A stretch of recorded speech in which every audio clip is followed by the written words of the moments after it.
하나님 말씀 보겠습니다. 느헤미야서 8장 18절 말씀. 느헤미야서 8장 18절 말씀. 구약 성경 738면에 있습니다. 제가 하나님 말씀을 이 한 절이기 때문에 읽어드리기보다는 우리 함께 합독하면서 말씀을 읽도록 하겠습니다. 느헤미야서 8장 18절 말씀 다 같이 읽겠습니다. 에스라는 첫날부터 끝날까지 날마다 하나님의 율법책을 낭독하고 무리가 이래 동안 절기를 지키고 여덟째 날에 규례를 따라 성회를 열었느니라. 아멘. 오늘 말씀의 제목은 말씀으로 다시 시작된 기쁨이라는 제목으로 말씀을 증거하도록 하겠습니다. 이전까지 저는 이제 이 말씀을 읽으면서 참 한 장, 7장, 1장 전체, 2장 전체 그런 말씀을 읽었습니다. 우리 함께 이걸 읽었는데 오늘은 왜 이 7장을 뛰어넘고 이 8장, 18절만 읽느냐 생각하실 수가 있겠는데 7장은 너무나 긴 말씀이더라고요. 그래서 이 뛰어넘기보다는 7장 안에서는 하나님께서 이제 이 성벽을 완공시킨 그 이스라엘 백성들이 또한 이제 모든 것을 이제 갖추고 새로운 이제 지도자를 이제 선출하는 그런 과정들을 이야기하고 있습니다. 그리고 이론에 대해서 말씀을 하고 있습니다. 8장 전체의 이 말씀 가운데서는 이 18절까지 말씀이 있는데 이 18절까지 말씀 가운데서 18절까지 다 읽을까라고 생각을 하다가 이 18절 이 말씀, 이 전체의 말씀을 한마디로 압축해서 한 말씀이라서 한번 제가 이 18절만 읽었습니다. 사랑하는 성도 여러분, 이 6장에서는 이 느헤미야가 이 성벽의 공사가 이제 마무리되었습니다. 완공이 되었습니다. 50일 만에 그런 기적이 일어났습니다. 50일 만에 이룰 수 없는 그런 일들을 이뤄내었습니다. 그러나 반대의 세력들이 끊임없이 두려움을 주기 위한 온갖 방법을 다 동원했습니다. 이방인 도비야는 귀족들과 사돈관계까지 맺으면서 내부 공작을 이제 펼쳤습니다. 성벽이 완공되고 나서 가장 먼저 해야 할 일이 무엇이겠습니까? 여러분, 우리가 건축을 완전히 다 끝낸 다음에는 기공식을 하고, 아니 완공식을 하지 않습니까? 그리고 많은 사람들이 파티를 엽니다. 서로 격려하면서 그동안 이제 수고한 것을 이제 격려합니다. 그리고 즐기는 것이 일반적인 그러한 이제 행사입니다. 그런데 예루살렘의 백성들은 달랐습니다. 외적인 형태인 이 성벽의 공사가 완공이 되고 나서 백성들은 내적으로 자기의 마음들을 채우기를 원했습니다. 그들은 이제 성벽을 삼고 성전을 건축했지만은 그것만으로는 그들을 행복할 수가 없었습니다. 그들에게 진짜 필요한 것은 영혼의 문제였다는 것을 알고 있었기 때문에 성벽의 공사가 완공되고 나서 그들은 축제, 그냥 즐기는 것이 아니라 그들의 영혼을 채우기를 원했습니다. 마치 새롭게 시작하는 교회, 성전의 완공이 교회가 완공되고 나서 예배를 드리고 곧이어 무엇을 보통 하냐면 부흥회를 개최합니다. 왜 그럴까요? 새로운 교회, 새로운 성전을 해서 새로운 비전과 말씀으로 시작하고자 하는 그 열망 때문입니다. 하나님께서는 이제 새롭게 헌신하도록 자기의 마음을 하나님께 드리기 위해서 이제 그 후 부흥회를 엽니다. 왜냐하면 하나님의 말씀에 대한 갈망이 있기 때문입니다. 오늘 이 보는 이스라엘 백성들도 마찬가지였습니다. 그러면 그들이 가진 열망이 무엇이겠습니까? 첫 번째는 말씀을 향한 간절한 열망이 그들에게 있었습니다. 우리 1절부터 2절까지 말씀을 한번 다 같이 읽어보도록 하겠습니다. 이스라엘 자손이 자기들의 성읍에 거주하였더니 일곱째 달에 이르러 모든 백성이 일제히 수문학 광장에 모여 학사 에스라에게 여호와께서 이스라엘에게 명령하신 모세의 율법책을 가져오기를 청하매 일곱째 달 초하루에 제사장 에스라가 율법책을 가지고 온 회중 앞에 곧 남자나 여자나 알아들을 만한 모든 사람 앞에 이르러 말씀하고 있습니다. 여기에 이스라엘 백성들의 목마름, 이 갈증이 나타나 있지 않습니까? 성벽의 재건이 이제 여섯째 달 25일에 끝이 났습니다.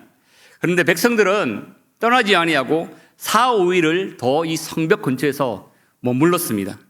얼마나 감격스러웠으면 성벽이 끝나고 난 다음에도 집으로 돌아가지 아니하고 며칠 더 그곳에 함께 유숙하고 있었습니다.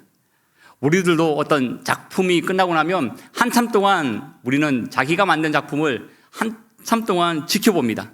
그리고 우리 마음에는 흐뭇함을 가집니다. 우리도 작품을 만들고 나서 계속 바라보면서 흐뭇해하는 것처럼 이들도 마찬가지였습니다. 혹시 새 차를 산 경험이 있으시죠? 그런데 우리가 처음에는 이 새 차 말고 중고차를 끌고 다니다가 새 차, 정말 좋은 차를 우리가 구입했습니다. 그러면 어떤 마음이 드나요? 계속해서 밖에서 나가서 차를 바라봅니다. 그리고 차의 시트에도 누워보기도 하고 여러 군데 계속 앉아있기도 합니다. 왜냐하면 너무나 좋기 때문입니다. 아마 이스라엘 백성들도 이 성벽의 공사를 마무리하고 나서 떠나지 아니하고 4일, 5일 동안 있었던 것은 그 마음에 허무한 마음, 너무나 좋아서 그곳에 있었습니다. 그리고 7째 달 첫날 이제 모든 백성이 일제히 수문앞 광장 앞에 모였습니다.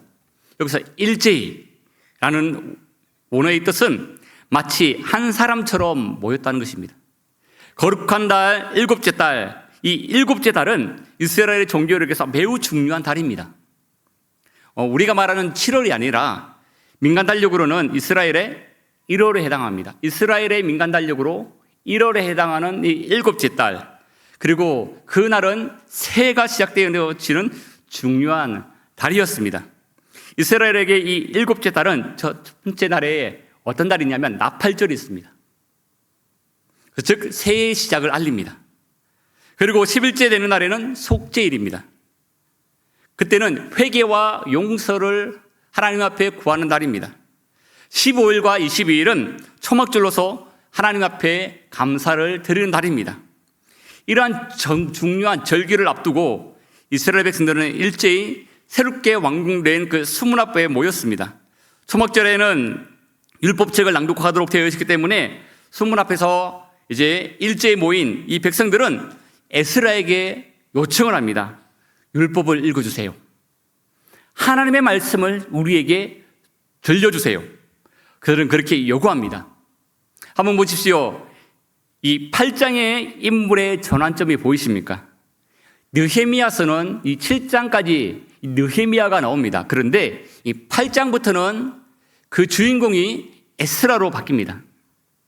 에스라는 제사장 겸 학사입니다. 그는 느헤미야보다 14년 먼저 이스라엘로 온, 즉 예루살렘 성으로 귀환한 사람입니다. 예루살렘에 와서 그는 중대한 결심을 했습니다.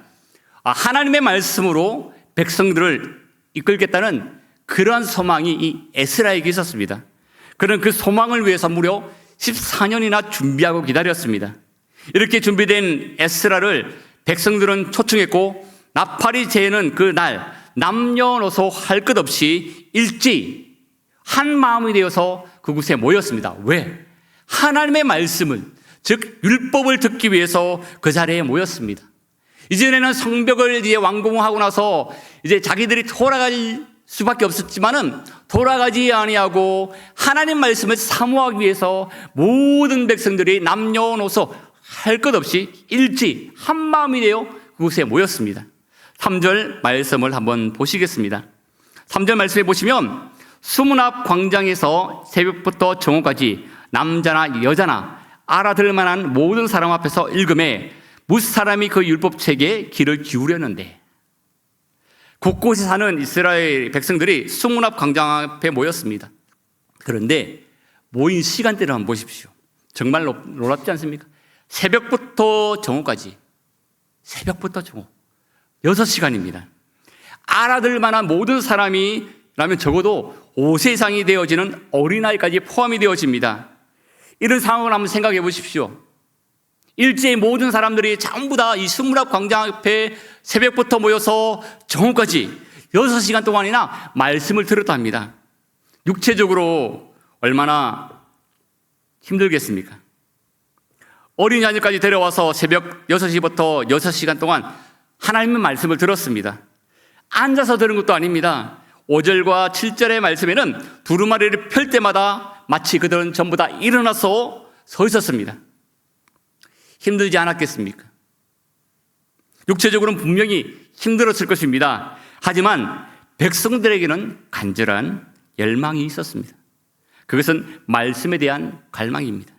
사랑하는 성도 여러분, 여러분들에게는 어떠한 기쁨이나 어떠한 열망을 가지고 계십니까?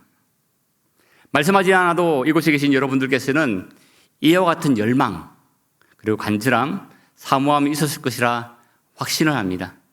하나님이 말씀이 너무나 좋아서 그 말씀이 너무나 달콤하여서 그 말씀에 은혜가 넘쳐서 하루 종일 말씀을 읽어나가셨던 분들도 계실 것이고, 또한 철학기도 시간에 은혜를 받아 기도하다가 너무나 깊이 기도하다 보니까 어느새 새벽을 맞이한 분들도 계실 것입니다. 그리고 오늘을 너무나 사모하여 부흥회라는 부흥회는 다 쫓아다니면서 하나님의 말씀을 듣기 위해서 애썼던 과거의 여러분들의 모든 삶들이 아마 계셨을 것입니다. 우리들은 전부 다 이러한 체험들을 하고 있습니다. 그리고 그 체험들로 말미암아 망설임 없이 헌신하면서 봉사해도 힘들 줄도 모르고 기쁨이 넘쳐났던 그런 날들이 다 계셨을 것입니다. 그때 우리는 말씀으로 시작된 기쁨이 넘쳤습니다. 그러나 지금은 우리의 모습은 어떻습니까? 그때 열정과 사모함이 사라져버리지는 않았습니까? 잠시 삶에 지치고 상황에 지치고 영적 전투에서 약간 뒤로 물러서고 침체 가운데 있을지라도 우리는 다시 은혜를 사모하는 마음이 있으면 됩니다. 포로에서 돌아온 이스라엘 백성들의 삶도 모두 지쳐 있었습니다. 그러나 계속해서 그들은 성전 공사를 통해서 도전을 받았습니다. 성벽 공사를 통하여서 이루어 가시는 하나님의 역사하심을 그들은 발견했습니다. 살아계신 하나님의 움직이시는 일들을 그들은 눈으로 직접 확인했습니다. 성전의 공사도 끝나고 성벽의 공사도 끝난 뒤 이제 그들이 무엇이 필요한지를 깨달았다는 것입니다. 그것은 말씀으로 그들의 심령을 채우는 것이었습니다. 그래서 그들은 에스라를 초청합니다. 말씀이 그들의 심령에 이제 왔을 때 이제 그들이 어떠한 반응을 보입니까? 두 번째는 그들이 말씀을 깨달았을 때의 이 변화입니다. 에스라는 특별히 만든 이제 나무 강대상에 섰고 그 오른쪽과 왼쪽에는 특별한 사람들이 서 있습니다. 그들은 약 14년 동안 에스라에게 율법을 배우고 온 그 레위인들이었습니다. 그 13명입니다. 그들의 역할은 말씀을 해석하는 것입니다. 말씀의 해석이 특별한 그 해석이 아니고 포로기 바벨론에서 지내며 아람어로 생활하였던 사람들을 위해서 율법을 아람어로서 해석하며 설명했다는 것입니다. 6절 말씀을 한번 다 같이 한번 읽어보겠습니다. 6절 말씀. 에스라가 위대하신 하나님 여호와를 송축하며 모든 백성이 손을 들고 아멘 아멘 하고 응답하고 몸을 굽혀 얼굴을 땅에 대고 여호와께 경배하니라. 아멘. 율법책을 읽어 나간 것만이 아니었습니다. 에스라가 중간중간 그 놀라우신 하나님을 찬양했습니다. 그러자 온 백성이 손을 들고 아멘, 아멘. 그리고 얼굴을 땅에 대고 엎드려 하나님께 경배를 했습니다. 말씀의 권위에 대한 이 백성들의 태도를 한번 보십시오. 얼마나 그들이 이 진리를 공감했는지, 얼마나 그들이 진리에 참으로 승복하기를 원했는지 말씀이 전해질 때마다 아멘, 옳습니다 라고 반응을 하고 있습니다. 사랑하는 성도 여러분, 하나님을 경외하기를 원하십니까? 그러면 하나님 말씀을 경외하십시오. 하나님을 사랑하기를 원하십니까? 그렇다면 하나님의 말씀을 사랑하십시오. 8절과 9절의 말씀에 이렇게 말씀하고 있습니다. 하나님의 율법책을 낭독하고 그 뜻을 해석하여 백성에게 그 낭독한 것을 다 깨닫게 하니 백성이 율법의 말씀을 듣고 다 우는지라. 총독 느헤미야와 제사장 겸 학사 에스라와 백성을 가르치는 레위 사람들이 모든 백성에게 이르기를 오늘은 너희 하나님 여호와의 성일이니 슬퍼하지 말며 울지 말라 하고, 에스라가 두루마리 말씀을 펴자 일제히 일어났습니다. 에스라가 말씀을 낭독하고 주위에 서 있던 13명의 해석자들이 해석을 하자 그들이 하나님의 말씀의 뜻을 이제 알게 되었습니다. 말씀을 깨닫자 그들은 울기를 시작했습니다. 말씀을 듣는 순간 그들의 영혼이 깨어났습니다. 그들은 울지 않을 수가 없었습니다. 그들이 왜 울었을까요? 율법의 말씀 속에서 하나님께서 이스라엘 백성들에게 원하시는 그 마음이 무엇인지를 깨달았기 때문입니다. 율법에서 하나님의 진노하심이 있음을 그들은 알게 되었습니다. 율법의 말씀을 듣다 보니까 그들의 죄가 발견되기 시작하였습니다. 자신들의 조상들처럼 언약에 맞는 삶을 살지 않았다는 것을 그들이 깨닫고 있었던 것입니다. 자신들의 삶이 하나님의 말씀에 어긋난 삶을 살고 있었음을 그들은 발견하였습니다. 그러나 이 율법에는 하나님의 진노만이 있는 것이 아닙니다. 하나님의 사랑도 있습니다. 하나님께서 이스라엘을 구원하시기 위한 행한 그 수많은 이적과 기적들도 이 모세의 율법책에 다 있지 않습니까? 말씀을 통해서 하나님의 위대하심을 그들은 발견하였습니다. 그러니 그들은 울지 않을 수가 없었습니다. 살아있는 하나님의 말씀은 이와 같은 역사를 이룹니다. 히브리서 4장 12절 말씀 우리 한번 다 같이 화면을 보시면서 읽어보겠습니다. 하나님의 말씀은 살아있고 활력 있어 좌우의 날선 어떤 검보다 예리하여 혼과 영과 및 관절과 골수를 찔러 죽이기까지 하며 또 마음의 생각과 뜻을 판단하니. 우리도 하나님의 말씀이 다가올 때 성령의 감동으로 우리는 눈물을 흘립니다. 말씀 속에서 나 자신을 발견할 때 우리는 회개의 눈물을 흘립니다. 말씀 속에서 하나님의 위로하심을 발견할 때 우리는 감격의 눈물을 흘립니다. 말씀 속에서 하나님의 사랑을 발견할 때 우리는 감사의 눈물을 흘리지 않습니까? 이처럼 말씀은 우리를 깨웁니다. 말씀이 우리를 변화시킵니다. 말씀이 우리에게 기쁨을 줍니다. 이 말씀은 이스라엘 백성들의 슬픔을 이제 기쁨으로 바꾸셨습니다. 세 번째는 바로 슬픔을 넘어 기쁨으로 그들이 변화된 모습입니다. 이스라엘 백성들이 눈물을 흘리자 총독 느헤미야와 제사장들과 그리고 레위 사람들이 백성들에게 말했습니다. 9절 하반절에 보면 오늘은 너희 하나님 여호와의 성일이니 슬퍼하지 말며 울지 말라. 10절 뒷부분에 봐도 이날은 우리 주의 성일이니 근심하지 말라. 11절에 봐도 오늘은 성일이니 마땅히 종용하고 근심하지 말라. 울고 있는 그들에게 울지 말라라고 권면합니다. 이날은 울지 말아야 할 이유가 있었습니다. 말씀 부흥회가 시작한 날이 언제입니까? 나팔절입니다. 7월 그 달의 1일 첫 번째 달. 나팔절은 축제의 날입니다. 공적인 희락의 날입니다. 그 날에는 하나님께서 베푸신 풍요롭게 즐겁게 참여하는 그런 날입니다. 예배하는 날입니다. 레위기 말씀에 보면 하나님은 이 날을 특별히 아무 노동도 하지 않는 안식일로 지키라고 말씀합니다. 안식일을 기억하라. 안식일은 무엇을 기억하는 날일까요? 신명기 5장 15절 말씀에 보면 너는 기억하라. 내가 애굽 땅에서 종이 되었더니 내 하나님 여호와가 강한 손과 편팔로 거기서 너를 인도하여 내어나니 그러므로 내 하나님 여호와가 내게 명령하여 안식일을 지키라 하느니라. 말씀 속에서 하나님의 사랑을 바로 이 신명기에서 하나님께서는 이스라엘 백성들에게 안식일을 지키라 말씀하십니다. 여호와의 성일은 이 은혜의 날을 선언하며 기뻐해야 하는 그런 날이라는 뜻입니다.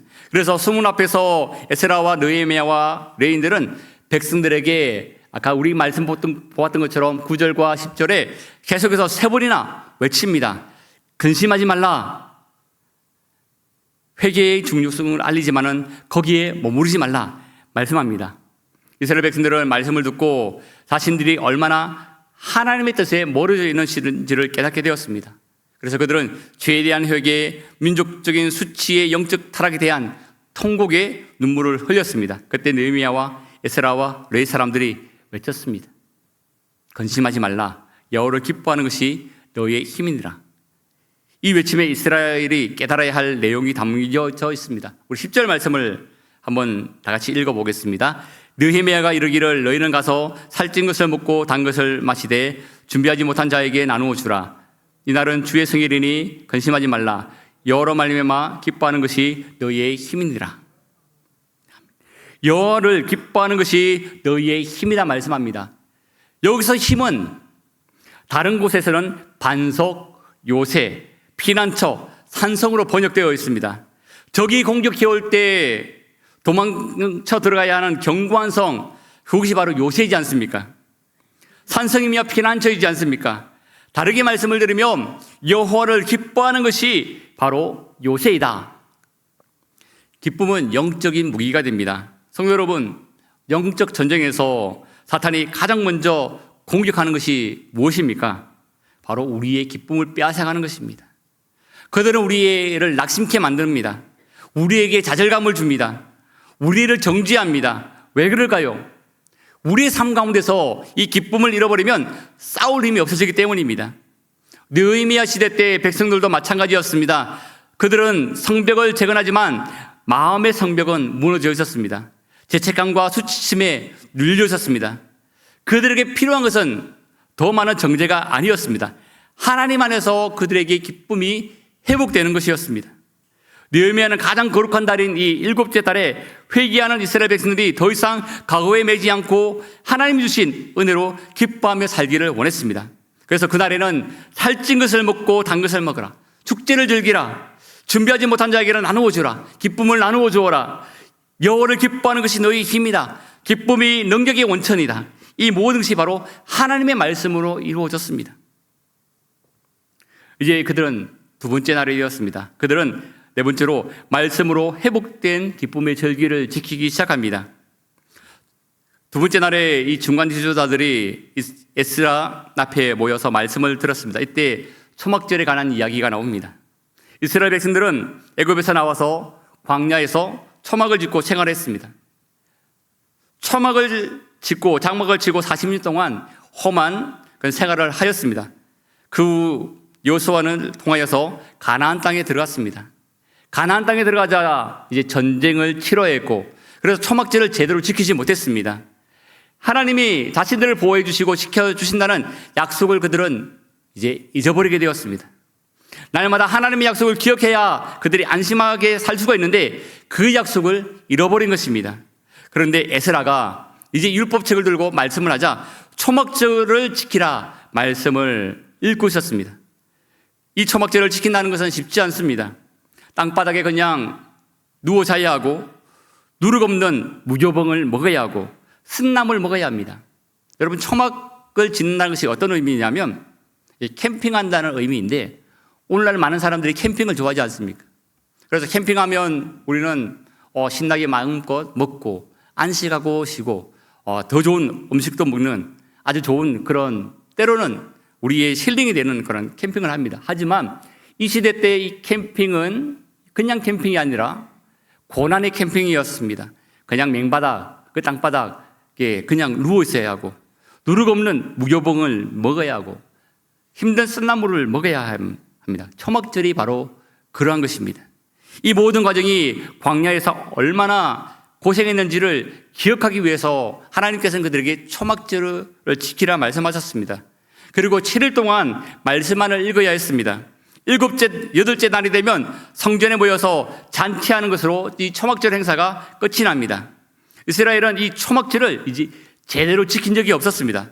그러다가 자연히 이 광야 생활을 잊어버렸습니다. 하나님의 은혜를 잊어버렸던 것입니다. 초막절에 대한 이 말씀을 이제 들은 이스라엘 백성들은 충격을 받았습니다. 그들은 각자 마을로 돌아가서 곳곳에서 이 말씀을 선포하기 시작합니다. 백성들은 밖에 나가서 가지를 주워서 이 초막을 지었습니다. 각자 지붕 위에 아니면 뜰 안에 하나님의 전뜰에 수문 앞 광장에, 그 다음 에브라임 문 앞 광장에 하나님이 명령하신 대로 그 방법대로 이 초막절을 지키기 시작합니다. 그래서 17절과 18절 말씀을 한번 보겠습니다. 다 같이 우리 17절과 18절 말씀 읽어보겠습니다. 사로잡혔다가 돌아온 온 회중이 초막을 짓고 그 안에 거주하니 눈의 아들 여호수아 때부터 그날까지 이스라엘 자손이 이같이 행함이 없었으므로 이에 크게 기뻐하며 에스라는 첫날부터 끝날까지 날마다 하나님의 율법책을 낭독하고 무리가 이래 동안 절기를 지키고 여덟째 날에 규례를 따라 성회를 열었느니라. 말씀해 보시면 크게 기뻐하며 그들이 다시 말씀으로 돌아가는 삶을 살기를 시작했다는 것입니다. 다시 가고 자신들의 선조들의 고생을 기억하고 그 삶 가운데서 하나님의 역사심과 인도하심을 묵상하기 시작했습니다. 이 모든 것이 바로 하나님의 말씀으로 시작되어졌습니다.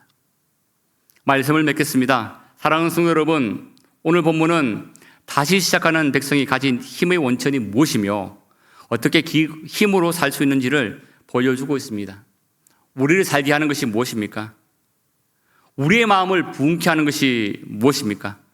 우리의 잘못을 깨닫게 하는 것이 무엇입니까? 바로 하나님의 말씀입니다. 하나님의 말씀은 잃어버린 우리의 열정을 회복시킵니다. 우리를 하나님께로 돌아가게 만듭니다. 우리에게 참된 기쁨이 무엇인지를 알게 하는 것이 바로 하나님의 말씀입니다. 그것이 바로 부흥입니다. 부흥은 단순히 숫자가 늘어나는 것을 말하지 않습니다. 한국교회는 부흥을 꿈꾸고 있습니다.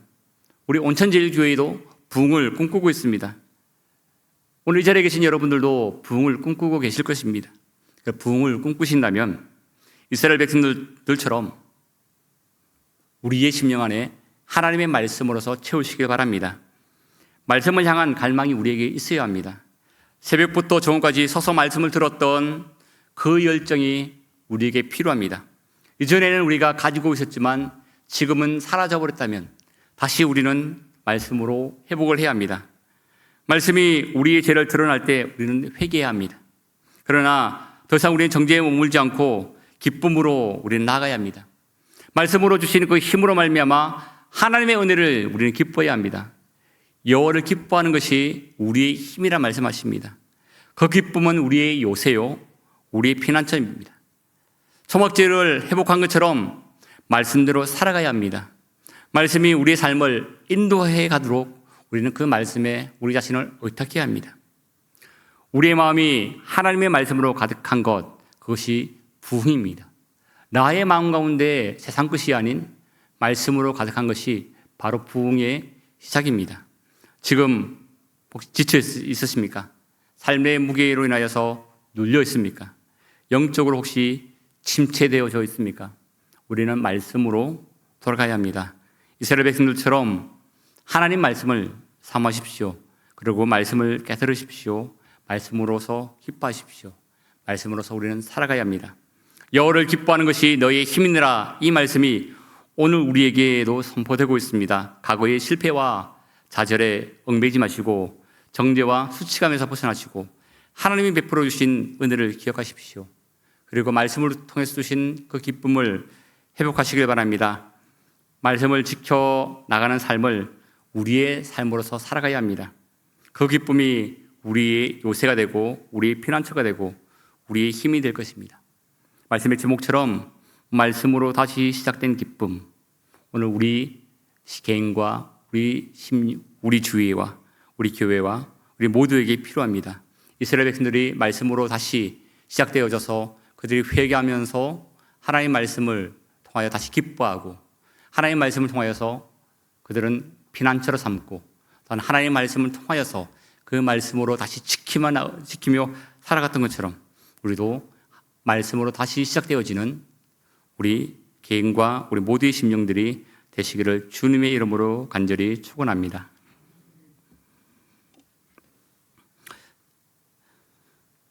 살아계신 하나님 아버지, 이 세상 가운데 우리에게는 많은 것들로 채워져 있습니다. 그래야 우리는 세상 속에서 절망하고 소망을 잊어버리고 기쁨을 잊어버릴 때가 많이 있습니다. 오늘 이스라엘 백성들이 그들의 외적인 성벽의 공사가 마무리되고 난 뒤 그들은 그 기쁨을 뛰어넘어 그들 속에 하나님의 말씀으로 채워주기를 간절히 소망하고 말씀 속에서 하나님의 뜻을 찾고 자신들을 바라보며 회개하며 또 말씀 속에서 기쁨을 얻고 말씀을 통하여서 앞으로 어떻게 살아가야 할지 말씀을 지키며 그들이 살아가고 있었습니다. 우리들의 삶도 다시 말씀으로 다시 시작되어지는 기쁨이 우리 가운데 충만케 역사하여 주시옵소서. 예수님의 이름으로 기도드립니다. 아멘.